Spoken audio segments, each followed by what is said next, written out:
Hey everyone, my name is Reginiano and I'm a product manager for Synapse Real-Time Analytics in Microsoft Fabric. In this video, I will show you how to get data from Azure Event Hubs into a Real-Time Analytics KQL database in Microsoft Fabric. Before we dive into the demo, let's start with the basic definitions. Azure Event Hub is a data streaming platform that can stream millions of events per second with low latency. Azure Event Hub sits between event publishers and event consumers to decouple the production of events from the consumption of those events. On the other hand, Real-Time Analytics KQL database is a fast and highly scalable big data analytics tool that can get and analyze huge amounts of data in real time. This integration allows you to stream data from Azure into Fabric, harness the full capabilities of Azure Event Hubs and KQL databases, and gain real-time insights into your data. So let's jump into Microsoft Fabric and see how this integration works. This is the main page of Microsoft Fabric.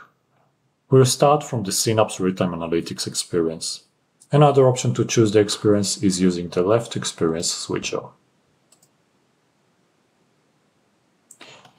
Make sure you are working in the correct workspace, as any new item will be saved to this workspace. You can change the workspace by selecting it from the Workspaces menu. If you want to create a new KQL database, simply go to the New section and click on KQL Database.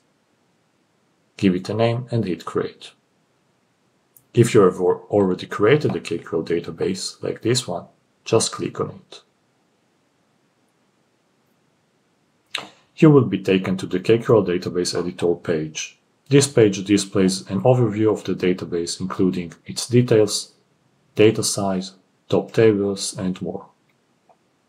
In the data tree, you can see the tables and other entities in this database. Now let's see how you can get data from Event Hub into this database. Click on Get Data and then select Event Hubs. The ingestion wizard guides you through the process of ingesting data into your KQL database. The first tab in this ingestion wizard is the Destination tab. Here you can select an existing table or create a new table. Let's set the destination as a new table.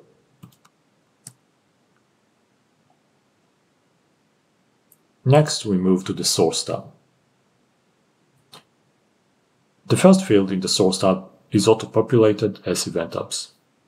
Next one is the Event Hub data source, which refers to the name of your Event Hub cloud connection. Cloud connections are a feature of the Fabric platform that enables you to bring external resources, such as Azure Event Hub, into the Fabric platform. If you haven't created a cloud connection for your Event Hub, you can do so by clicking on the Create a New Cloud Connection link. At the end of the video, I will show you how to create this cloud connection. Next is a data connection name or data stream name.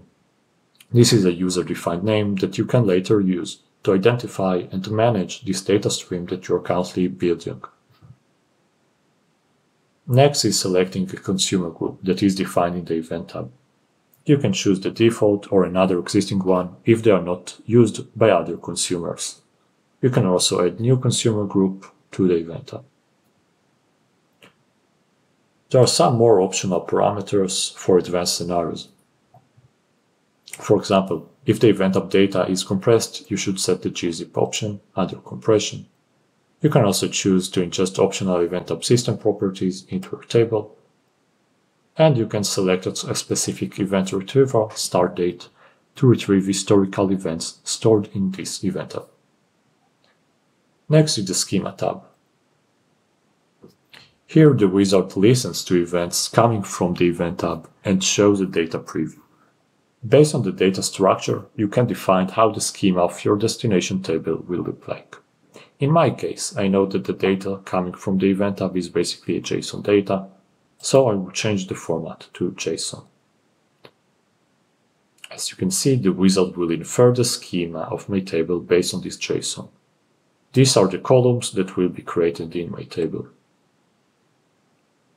If you select JSON, you can also select nested levels, which determine the table column data division. So if you have a nested JSON like this one, you can break the nested fields into separate columns in the destination table.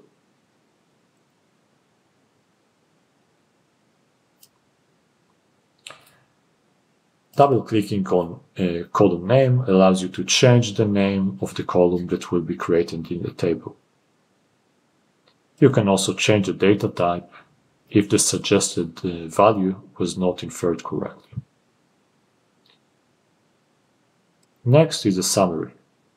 Now the continuous ingestion from Event Hub is being established. All steps will be marked with green checkmarks when the data ingestion finishes successfully. And we can close the result.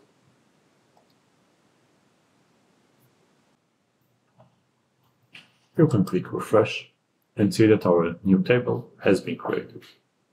You can also go to the data stream section to see the existing Event Hubs data streams in my database, including the new one that I just created. You can see the name, the connectivity status, and the destination table. Clicking on it will show additional details like the name of the cloud connection and the name of the consumer.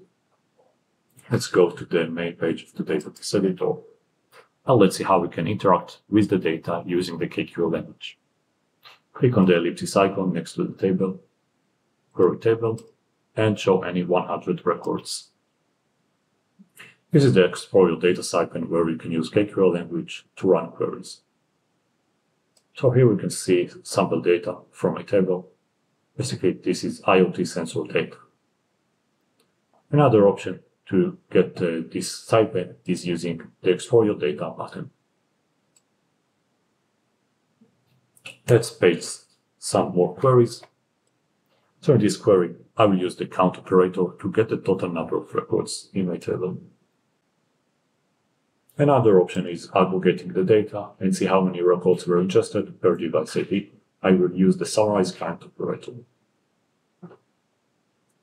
And the last example, I will get the average temperature in 5-minute buckets. And I will also create visualization using the render time shot operator. Then you can save the query set and share it with others.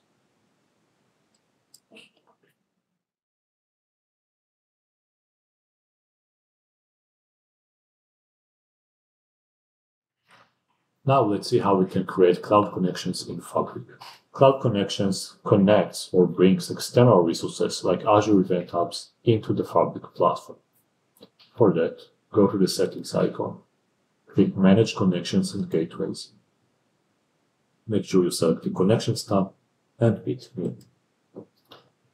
Choose Cloud as we're going to create a cloud connection. Give it a name.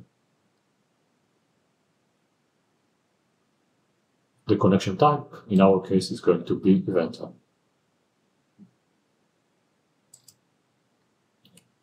Next, we need to fill out several details on how to connect to this Event Hub. For that, we'll go to the Azure Pro tab, to the Event Hubs namespace, then go to the actual Event Hub. Let's say I want to connect this Event Hub to Fabric. Go to Shared Access Policies, and create a new one. Give it a name. SAS is Shared Access Policies, and make sure it has Manage Permissions. Hit Create.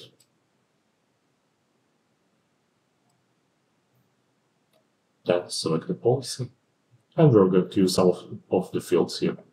Let's go back to Fabric. First is the Event Hub namespace. Here we can find the namespace, copy, and paste. Next is the Event Hub name. This is the name of my Event Hub. Next is the authentication.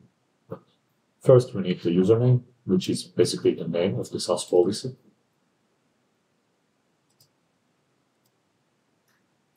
And password, which is the primary key.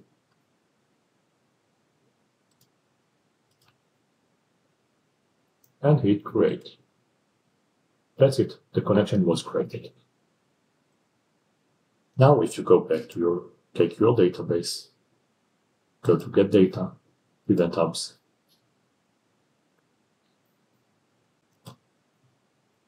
Under the Source tab, you will see the new connection that you just created. That's it for today. Thanks for watching.